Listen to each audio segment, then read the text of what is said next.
चलो गाइस, आज हम पढ़ते हैं 12th क्लास की second poem an elementary school classroom in Islam. Elementary का मतलब होता है प्राथमिक, स्कूल्स का मतलब आपको पता है विद्यालय, क्लासरूम का भी पता है कक्षा कक्ष। इन इस्लाम यानी गंदी बस्ती के अंदर एक प्राथमिक स्कूल जिसका कक्षा कक्ष। चलो, पोइम को पढ़ने से पहले हम थोड़ा सा कवि के बारे में पढ़ते हैं। अबाउट द पोएट, कवि के बारे में। कवि इसका स्टीफन स्पेंडर, जिसका जन्म हुआ था 1909 में और उसकी मृत्यु हुई थी 1995। Was an English poet and an essayist. ये क्या था? एक इंग्लिश का कवि था और इजिस्ट यानी निबंधकार था। He left University College Oxford without taking a degree. इसने ना यूनिवर्सिटी यानी विश्वविद्यालय और कॉलेज यानी महाविद्यालय ऑक्सफोर्ड यानी विदाउट टेकिंग ए डिग्री यानी बिना कोई डिग्री लिए ही छोड़ दी थी। यानी किसी प्रकार की कोई डिग्री नहीं ली थी, उससे पहले उसने यूनिवर्सिटी कॉलेज छोड़ दी थी। And went to Berlin in 1930 और 1930 के अंदर बर्लिन चला गया था। Spender took a keen interest in political and declared himself to a socialist pacifist. और उसके बाद वहाँ जाके बर्लिन में जाके जो स्टीफन स्पेंडर है उसका जो इंटरेस्ट यानी जो रुचि थी वो किसके अंदर थी? राजनीति के अंदर। और डिक्लेयर्ड हिमसेल्फ यानी खुद को मान लिया था, घोषित कर दिया था सोशलिस्ट यानी समाजवादी, पैसिफिस्ट यानी शांतिवादी। Books by Spender include poem of dedication, the edge of being. जो बुक्स है स्पेंडर की उसमें इंक्लूड पोएम्स डेडिकेशन, पूर्णतः किसको? कविताओं को समर्पण किया गया है। The creative element of struggle of the modern and autobiography word with in word. यानी द क्रिएटिव एलिमेंट यानी जो रचनात्मक तत्व है, the struggle of the modern यानी जो स्ट्रगल यानी संघर्ष है मॉडर्न या आधुनिक, एंड किसकी? एंड एन ऑटोबायोग्राफी और खुद की जो आत्मकथा उसकी, वर्ड विद इन वर्ड। संसार क्या है? In an elementary school classroom in Islam has consulted on the themes of social injustice and class inequalities. जो ये प्राथमिक स्कूल है क्लासरूम इस्लाम गंदी बस्ती के अंदर है, वो क्या करता है? हमें बता रहा है किसके बारे में? केंद्रित करता है। कंसल्ट का मतलब वो केंद्रित करता है किनको? इंजस्टिस यानी असमानताओं को। किनको? इंजस्टिस यानी अन्याय को, और इनक्वालिटीज को मतलब है असमानताओं को इंडिकेट कर रहा है। चलो अब आगे पढ़ते हैं। चलो दोस्तों, अब हम कविता पढ़ते हैं। Far, far from gusty view, the children space like rootless weeds of their torn round their pillar. Far, far from gusty views, these children space। यानी कवि कल्पना करता है जो इनके बच्चों के जो फेस है वो एकदम पूर्णतः क्या कमजोर हो गए। लाइक रूटलेस वीड्स यानी कहने का मतलब है लाइक यानी जैसे, रूटलेस यानी बिना जड़ के, वीड्स यानी कोई खरपतवार जैसे। यानी कहने का मतलब वीड्स का मतलब होता है कि अनचाहे प्लांट, अनवांटेड प्लांट। कहने का मतलब है जो खरपतवार के रूप में। लाइक रूटलेस वीड्स यानी बच्चों की कल्पना, तुलना कर रहे हैं। लाइक यानी जैसे, रूटलेस यानी बिना जड़ के कोई पेड्स है, वीड्स यानी खरपतवार है जो अनचाहे है, बिना मतलब का उगा है। यानी यहाँ पर क्या आया? लाइक। लाइक आया। लाइक का मतलब होता है कि लाइक एक पोएटिक डिवाइस है जिसको यानी सिमिली मानेंगे। यहाँ पे सिमिली लाइक एक पोएटिक डिवाइस है, वो सिमिली है। आगे चलते हैं। Their hair torn around their pallor. जो उनके जो बाल है बच्चों के, हेयर, वो क्या है? बिखरे हुए हैं। देयर पेलोर, और उनके जो पेलोर का मतलब होता है पेलपेस, यानी जो उन बच्चों का जो चेहरा है वो एकदम पूर्णतः पीला पड़ गया। अब सेकंड बात कवि कल्पना करता है इसके अंदर, the tall girl with her weighed down head. अब कवि जैसे ही आगे जाता है तो देखता है तो एक लंबी सी लड़की, द टॉल गर्ल मतलब लंबी लड़की, with her weighed down head, और जो उसका सर नीचे की ओर झुका हुआ है। फिर आगे कवि दूसरे लड़के की ओर कल्पना करता है, देखता है तो क्या बताता है? द पेपर स्विमिंग बॉय यानी एक पेपर के समान पतला सा लड़का है। विद रेड्स आई यानी उसके हैं आंखें चूहे के जैसी। रेड्स आई का मतलब उसकी आंखों में कुछ ग्रीड यानी कुछ लाल दिखाई दे रहा है। अब आगे चलते हैं तो जैसे ही आगे चलते हैं तो एक तीसरा बच्चा दिखता है कवि को, तो वो क्या कहते हैं उसके बारे में? The stunted unlucky heir of twisted bones reciting a father gnawed disease. The stunted अवरुद्ध है। स्टंटेड का मतलब जिससे रुक गया। अनलाइक की unlike year, unlike year, air का मतलब होता है उत्तराधिकारी अंश बाकी। ऑफ ट्विस्ट बोन्स, यानी जिस प्रकार उसको क्या मिला हुआ है, ट्विस्ट बोन्स का मतलब है जिसकी हड्डियाँ टेढ़ी मेढ़ी हो गई है, मुड़ गई है। रिसाइटिंग फादर्स नार्ड डिजीज, जिस प्रकार से उसके पिताजी को, नार्ड का मतलब होता है रैफ, यानी उसके पिताजी से विरासत से उसको क्या मिली है, सिर्फ और सिर्फ बीमारियाँ मिली। आगे चलते हैं। His lesson from his desk, और वो क्या कर रहा है, अपने डेस्क पे बैठ कर अपना लेसन याद कर रहा है। फिर आगे चलते हैं तो देखते हैं क्या, at back of the dim class one unnoted sweet and young his eye live in a dream, squirrel game in a tree room there then this.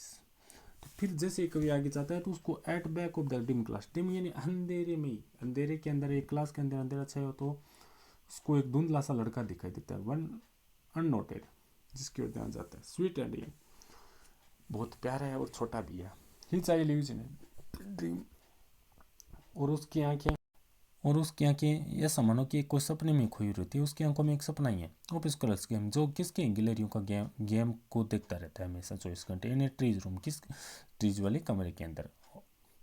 अब आगे चलते हैं तो फिर कभी अब क्लासरूम की कल्पना करता है तो वो किस प्रकार करता है, ऑन शोर क्रीम वॉल्स, जो कमरे की, जो क्लासरूम की जो दीवारें वो शोर क्रीम यानी एकदम फीकी पड़ गई है, जो रंगीन हो गई है, यानी रंग तो किया हुआ है लेकिन बहुत पहले का किया हुआ है, लेकिन इतना धुंधला हो गया, पूर्ण दिखाई साफ नहीं दिखाते रहे। डोनेशंस, डोनेशन का मतलब है दिया गया, दान दिया गया है, क्या दिया गया है वो आगे देखते हैं, हमें पता चलेगा क्या क्या दिया गया इसमें। शेक्सपियर्स हेड, कहने का मतलब है शेक्सपियर का जो हेड, यानी क्योंकि शेक्सपियर के हेड के ऊपर कोई बाल नहीं था, आधे आधे हिस्से में कोई बाल नहीं था और आधे हिस्से में बाल था, उस प्रकार एक शेक्सपियर की तस्वीर लगी हुई है। Cloudless at dawn civilization dome riding all cities, cloudless at dawn, dawn का मतलब होता है क्लियर स्काई, खुला आसमान, क्लाउडलेस बिना बादलों के, सिविलाइज डोम राइडिंग ऑल सिटी, जिस प्रकार एक सूर्य सुबह सुबह जैसे राइज यानी उदय होता है तो पूरे और चारों ओर क्या रोशनी बिखेरता है, all city riding all cities का मतलब होता है चारों ओर अपनी रोशनी बिखेर।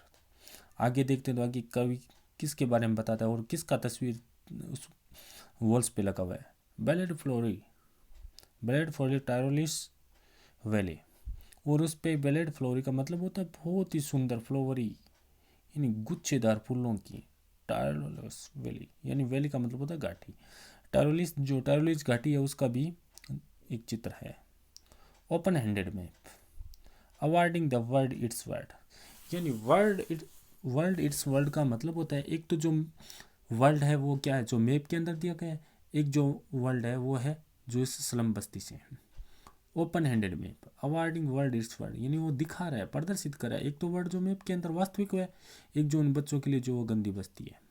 And yet for these children these window not this map, लेकिन अभी तक जो इन बच्चों का वास्तविक जो मैप है, दिस विंडो ये खिड़कियाँ, नोट दिस मैप इस मैप पर नहीं है, देयर वर्ल्ड ये जो उनका संसार है उस मैप पर बिल्कुल भी नहीं दिया है। Where all their future painted with a fog, इन बच्चों का भविष्य कहाँ है, all their future painted with a fog, इन बच्चों का जो भविष्य है वो किसके अंदर छप सा गया है, फोक धुंध के अंदर छप सा गया है। पैराग्राफ पूरा नहीं है, अभी 2 लाइन बची हुई है। A narrow street sealed in with a lead sky far far from rivers capes and stars of world, यानी narrow street sealed in with a lead sky, यानी खुले आसमान की तरफ इन बच्चों का भविष्य है वो भी खुले आसमान के नीचे। ए नैरो स्टेट शील्ड यानी जो गली क्या है, पतली संकड़ी सी जो गली है आगे जाके जो बंद हो जाती है उसकी तरह बंद सा है। Far far from rivers capes and stars of world, यानी बच्चों का कोई लेना देना नहीं है वास्तविक जीवन से, रिवर्स से, कैप से, रिवर्स का मतलब नदियाँ, कैप्स का मतलब अंतर्दीप होता है, एंड स्टार ऑफ वर्ड यानी इन बच्चों को सिर्फ शब्दों में ही पता है स्टार क्या होता है, नहीं रियल पता नहीं है। स्टार ऑफ वर्ड का ये भी मतलब होता है इनको बिल्कुल भी अध्यापक वहाँ पे बिल्कुल भी कुछ पढ़ाई वढ़ाई नहीं करवा रहे हैं, यानी कुछ भी उनको अक्षर ज्ञान नहीं है। चलो अब नेक्स्ट पैराग्राफ शुरू करते हैं। Surely Shakespeare is wicked, the map a बड़े example, surely Shakespeare is wicked, निश्चित रूप से शेक्सपियर वो क्या है, विक्ट यानी दुष्ट है, the map a bad example, और ये जो मानचित्र है वे यह भी है क्या सबसे बड़ा बुरा उदाहरण है। With ship and sun and love tempting them to steal, क्योंकि ships and suns and love tempting them to steal, क्योंकि ये मानचित्र बुरा उदाहरण क्यों है? क्योंकि ये जो जहाजें हैं, सूर्य है, ये जो प्रेम है, उन बच्चों का कोई लेना देना नहीं उनसे, उनको पता भी नहीं है। टेम्पटिंग देम टू स्टिल, ये चीज़ें अर्जित करने के लिए कि ये जो चीज़ें ये सिर्फ मानचित्र में देखेंगे, सिर्फ सेशन है, लव है, तो उन चीज़ों को देखने के लिए, उनको प्राप्त करने के लिए टेम्पटिंग में आकर्षित होंगे, यानी लुभाएंगे, और तो क्या करेंगे? दम टू स्टिल, और ये क्या करेंगे? चोरियाँ करेंगे, इनमें चोरी की प्रवृत्ति बढ़ेगी। For lives that slyly turn their cramped holes. Slyly का मतलब होता है चुपके से।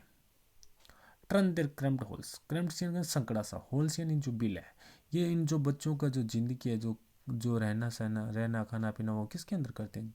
Cramped holes. क्रैम्प्ड का जो पतला छोटा सा, होल्स यानी जो छेद का मतलब वही, होल का मतलब छेद नहीं है, यहाँ पे होगा झोंपड़ा, जो उनका जो झोंपड़ा है वो छोटा सा, उसके अंदर ही ये रहते हैं। From fog to endless night, किन से? उस धुंध से। एंडलेस नाइट यानी जो कभी समाप्त न होने वाली रात है, वहीं पर ये बिताते हैं। ऑन देयर स्लैगिप देयर चिल्ड्रंस, और इन जो बच्चों का जो स्लैगिप का मतलब होता है, इन जो धातु से निकलने वाला जो मैल है वो, और हिप का मतलब होता है dare. The children wear skin peeped through by bones and spectacles of the steels, जो ये बच्चों, दीज चिल्ड्रन यानी ये इन बच्चों के, wear skin peeped through by bones यानी जो चमड़े का कुछ, यानी स्किन पिप्ड, वियर यानी कुछ पहन रखा है, स्किन यानी त्वचा पे, पिप्ड थ्रू बाय द बोन्स, जैसे उस पर कुछ सिर्फ और सिर्फ उनको कुछ ऐसा पहन रखा है जिससे सिर्फ उनकी कुछ हड्डियां ही नजर आ रही है और कुछ नहीं। एंड स्पेक्टर ऑफ स्टील, और उन चश्मे पहन रखे किन के? स्टील की फ्रेम में, जो काफ़ी भारी भरकम होती है। विद मेंडेड ग्लास, किन से बने गए? ग्लासों से। मेंडेड यानी मरम्मत की गई है जिनकी, क्या की है? मरम्मत की गई है, ठीक किया गया या सुधार किया गया है। ग्लास यानी कांच। Like bottle bytes on stones, जिस प्रकार एक पत्थर के ऊपर किसी बोतल को फोड़ा गया हो, जिस प्रकार रगड़ा गया, उसके टुकड़ों के जो उनको क्या बने, स्पेक्टिकल, उन चश्मों के कांच बने हुए, वैसे चश्मे उन बच्चों ने पहन रखी। All of their time and space are for Islam, जो बच्चों का जो संपूर्ण टाइम है वो किसके अंदर बीतता है? फोकिस्लम। फोकिस्लम यानी मतलब पूरा धुंध भरा है, अंधकार में। स्लम यानी गंदगी के अंदर ही बीतता है। A plot of their maps with slum a big as to, blot their maps यानी उनके ऐसे मानचित्र को तोड़ दो, with slum as big doom, जिसके अंदर क्या है? स्लम यानी गंदगी है, एज ए बिग डूम, जिनके अंदर गंदगी भरी है, आपको तोड़ दो। चलो दोस्तों अब आगे पढ़ते हैं। Unless governor and inspector visit this map become their window and this window. Unless ही नहीं, जब तक। गवर्नर यानी, गवर्नर का मतलब आप सब पहचानते हो, यहाँ पर होगा कोई आला अधिकारी। इंस्पेक्टर का मतलब निरीक्षक, विजिटिंग यानी आगंतुक। This map become their window, ये जो महान चित्र है, दिस मैप बिकम्स यानी बिकम्स यानी बना, theirs window and this window, उनका खिड़की, ये उनकी खिड़कियाँ। That set off on their lives like a catacombs, क्योंकि उनकी जो जिंदगी है, लाइक यानी जैसे कटाकॉम का मतलब होता है जिस प्रकार से, एक प्रकार से यानी भूगर्भ यानी कब्रिस्तान के अंदर जैसे बंद है, यानी कहने का मतलब कोई तहखाने के अंदर बंद है।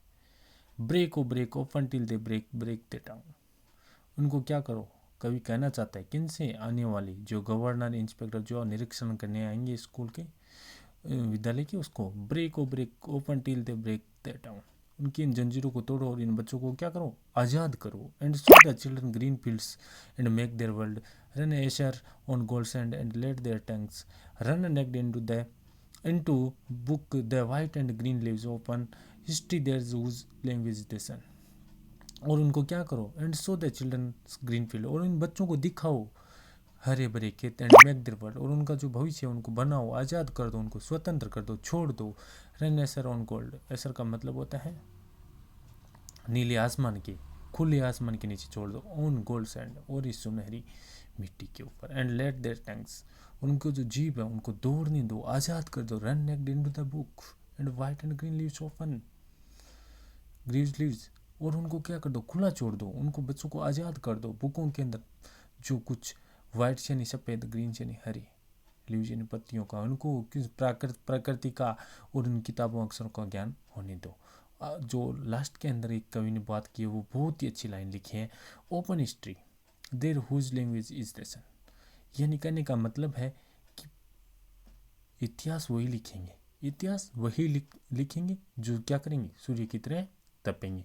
कहने का मतलब है कि जो सूर्य की तरह तपता जानता है, जो तपेगा सूर्य की तरह जो तप सकता है, वही इतिहास लिख सकता है। धन्यवाद दोस्तों।